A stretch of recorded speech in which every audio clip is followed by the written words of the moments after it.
தங்க மார்க்கெட்ல இனி நடக்கப் போகும் பெரிய பூகம்பத்தின் விளைவாக தங்கம் விலை தாறுமாறாக சரியும் என்பது நம்பிக்கையின் வெளிப்பாடாக இருந்தாலும், இந்த செய்திக்கு பின்னணியில் இருக்கும் சர்வதேச சில ஆதாரங்களை நாம் இங்கே உங்களுக்கு தரப்போகிறோம்.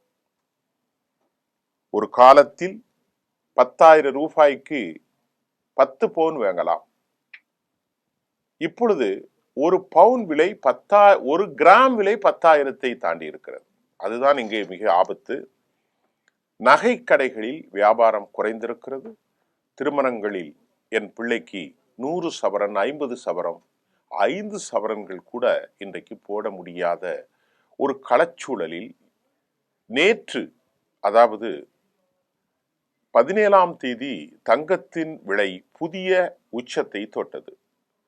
சர்வதேச சந்தையில் ஒரு அவுன்ஸ் தங்கத்தினுடைய விலை 0.4% அதிகரித்து 3692.87 பைசாவாக அமெரிக்க டாலராக அது உயர்ந்தது. 0.4 அதிகரித்து 3692.87 அமெரிக்க டாலராக உயர்ந்தது. இந்த நாளில் தொடக்கத்தில் அந்த மார்க்கெட் ஆரம்பிக்கின்ற போது இது 3698.86 இருந்தது. அப்படிங்கிறதுதான் நம்முடைய செய்தி.